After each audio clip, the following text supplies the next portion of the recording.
In the autumn 1940, the Luftwaffe began long-range intruder operations to forestall the increasing number of Bomber Command raids. The Luftwaffe signaling service were able to determine when Bomber Command operations were going to begin.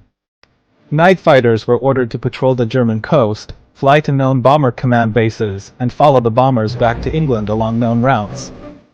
1. NJG-2 became the sole intruder unit for this type of operation, but the results were costly. The wing lost 32 aircrew killed in action and 12 aircraft lost in exchange for 18 RAF claimed shot down. Over Europe, the German defenses were limited in 1941. The Nazi propaganda machine dismissed RAF bombers as tired old cows, but the limited range of the precise Würzburg radar, and the inability to distinguish friend from foe, left the Luftwaffe at a disadvantage. The illuminated night fighting belt, which provided 3 radars per searchlight battery, covered the area from the Danish border to Maubeuge, and could detect bombers entering and exiting the zone with great accuracy, but RAF bomber pilots learned to dive upon departing the belt, accelerate past the searchlight batteries at low altitudes and escape the most hazardous part of the defense zone. The system bore the burden of the defensive battles in 1941. In 1942, the introduction of the Handley Page Halifax and Avro Lancaster would produce further problems. The bombers could outrun a Bf-110C or D in a shallow dive, and at altitudes of over 16,000 feet German pilots would have to detect the bomber early in order to be able to dive from much greater heights.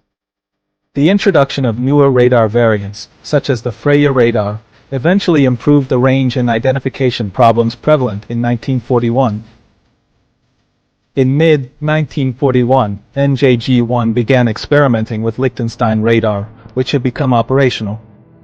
Ludwig Becker shot down 6 RAF bombers while flying a radar-installed Dornier Do 215B-5 between August 10 and September 30, 1941. The only Liechtenstein radar in service then became unserviceable, for the next successes were not recorded until June 1942. Liechtenstein was in short supply until mid-1943, at which time 80% of night fighters had it. Becker developed his own tactics for attacking a bomber. He stalked the aircraft from the stern, just below the height shown on the radar. After sighting the bomber, he dived and accelerated to avoid being spotted by the tail gunner. Once underneath the enemy, Becker reduced the throttle and matched the speed of the unsuspecting pilot. Becker then climbed steadily to 160 feet from below the target before he pulled up and opened fire. The Do-215 would then lose speed, allowing the bomber to fly ahead and expose itself to a stream of shells. With this method, the gun sight was rarely needed. These tactics were adopted by the night fighter force. Straub claimed 22 aerial victories in 1941, making him the most successful night fighter pilot of the year. Paul Gildner claimed 21, and Lent claimed 20, making him the third highest claimant in the Luftwaffe that year.